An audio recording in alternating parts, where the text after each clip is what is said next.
Hello and welcome to the latest legal update for Solicitors Group TSGLegalTV Management. My name is Damon Swindell. I shall be talking to you today about Lexcel, the Law Society's quality standard. Lexcel was launched in 1998 by the Law Society. In its previous form, it was the Practice Management Standards, but was branded as Lexcel in 1998. To date, there are about 1,000 law firms, England and Wales, that have the Lexcel standard. And there are plenty of benefits for firms that do go down that route and seek accreditation to the Lexcel standard. I'd like to discuss those with you now. There are various other quality standards available to law firms, but actually Lexcel has become the most popular, probably because it's written for the profession, by the profession, and includes a whole range of requirements that are very relevant to the running of a modern law firm. Of the 1,000 firms that have Lexcel, about half of them are small firms, sole practitioners and 2 to 4 partner firms, which make up about 85% of the profession. It's a very useful management tool, and of course in the current climate of change and new style regulation, which we're all talking about, outcomes focused regulation, it's a very useful management tool for the firms having to accommodate and deal with the challenges that new style regulation has brought.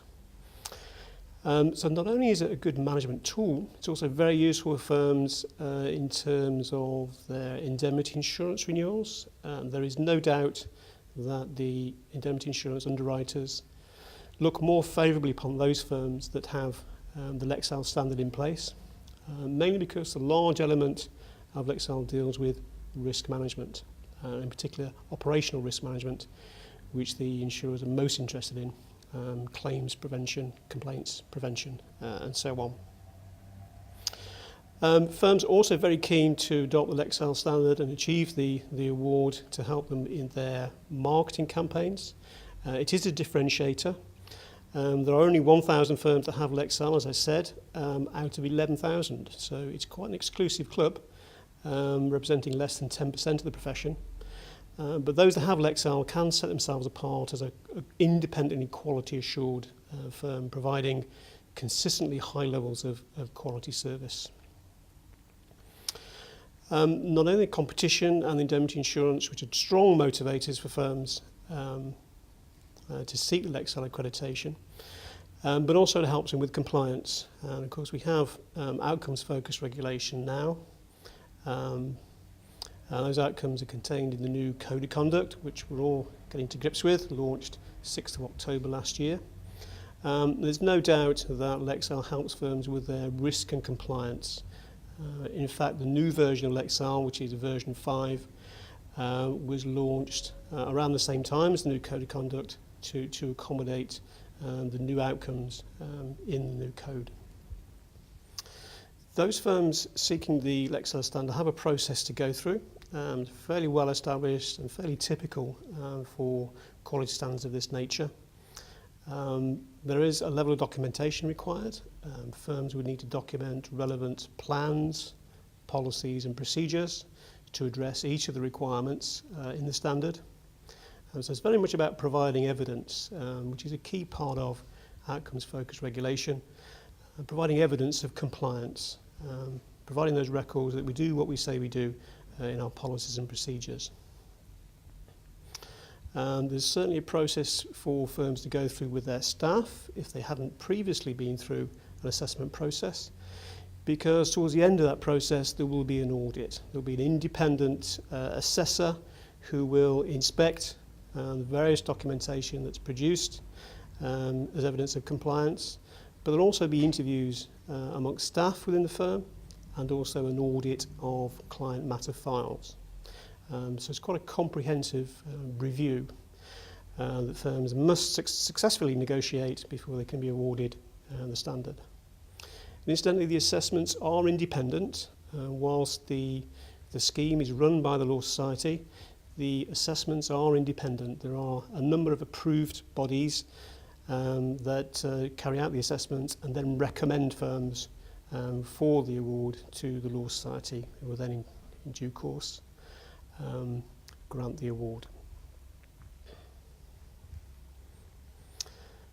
Those firms who have achieved Lexcel, the accreditation is valid for 3 years, and there is an annual review. It's called an AMV, annual maintenance visit, in between time. So firms will have to successfully negotiate an AMV after year 1 and year 2, and after the 3rd year they go through the full reassessment again.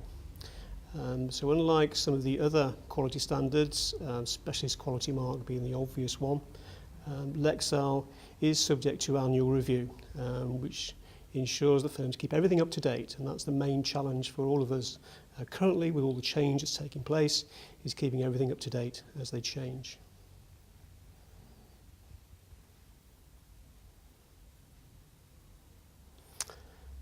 The standard itself is divided into 8 sections, quite logical sections I think, with detailed requirements under each. Section 1 is concerned with structure and policies. There are a whole range of policies that are now required in the modern law firm, and they're contained in Section 1. There, for example, you would find the policy requirement for equality and diversity, health and safety, anti-money laundering, etc. Section 2 is about planning. Any well-run, organised business needs a good business plan, and law firms are no different. Lexcel requires firms to plan for the future, consider the challenges ahead, and make sure they have plans in place to deal with those challenges. Interestingly, in the current version of Lexcel, the requirement for the plan is to cover the next 12 months, whilst most firms actually would have business plans that would cover the next 2 or 3 years. There's also a requirement for firms to have a business continuity plan. Previously, we used to refer to these as disaster recovery plans, but now business continuity plans in line with the SRA Code of Conduct. And this is about the plans we have in place to ensure continuity of service to our clients, should the unforeseen or catastrophic events take place. Usually we think of this in terms of data recovery, floods and fires, etc. But also any threats to key personnel within the firm. Certainly in the smaller firms, what arrangements do we have in place should unfortunate circumstances affect one of the partners in the firm, for example. So business continuity planning, more and more important nowadays, and a key part of Section 2 in the Lexcel standard.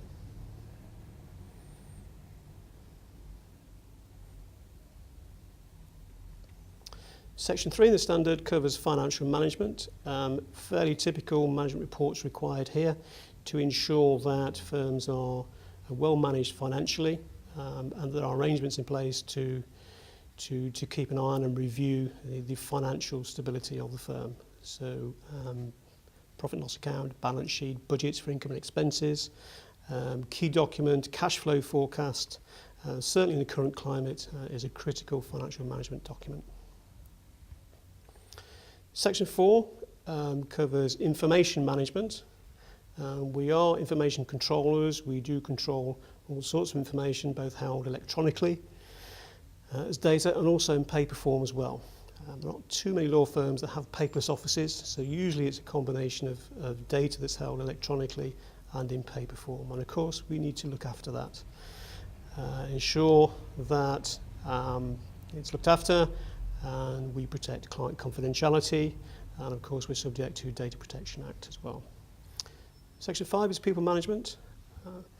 We are in a people business first and foremost, so it's important that we have arrangements in place to ensure that we manage our people effectively, arrangements in place for the management performance of our people. It also covers things like recruitment, induction training, ongoing training, much of which is concerned with CPD training, and there's an annual review of performance as well. Section 6 is a big one, probably the biggest section in the standard, and is concerned with supervision and risk management, the section that the indemnity insurers are most interested in. And that is all about identifying and managing the risks that we face every day that we take on a client, and we take on their instructions. How do we assess that risk? Having decided the level of risk associated with the client or an instruction, how do you manage that risk to ensure that good things happen and bad things don't? Section 7 is client care, and of course is direct crossover with the new Code of Conduct in Chapter 1. Dealt with largely by engagement letters and terms and conditions of business, and also complaints handling and all the information that we have to provide to our clients at the outset of the matter to ensure that we manage that relationship with our client effectively, and of course prevent complaints and claims further down the line. And finally, Section 8 is about file and case management, nitty-gritty of managing our files, organising our files, managing the risks to ensure that all matters receive the appropriate attention. We provide relevant updates to client, both on the cost situation and also the progress of their matter, right through to conclusion when we carry out our concluding risk assessment, to consider with the benefit of hindsight whether our risk assessment was accurate at the outset. So a quick run through the requirements of Lexcel for you there. Certainly a very valuable management tool for those who have achieved it. Where the Law Society has carried out surveys amongst those firms that have got the Lexcel award, the most popular response has been, in terms of the benefit they've enjoyed, is help them to manage their business better and ensure their levels of compliance. And of course, going forward with the new style of regulation, it also produces the evidence that firms will need to produce to the SRA that they do in fact comply and achieve the outcomes in the Code of Conduct.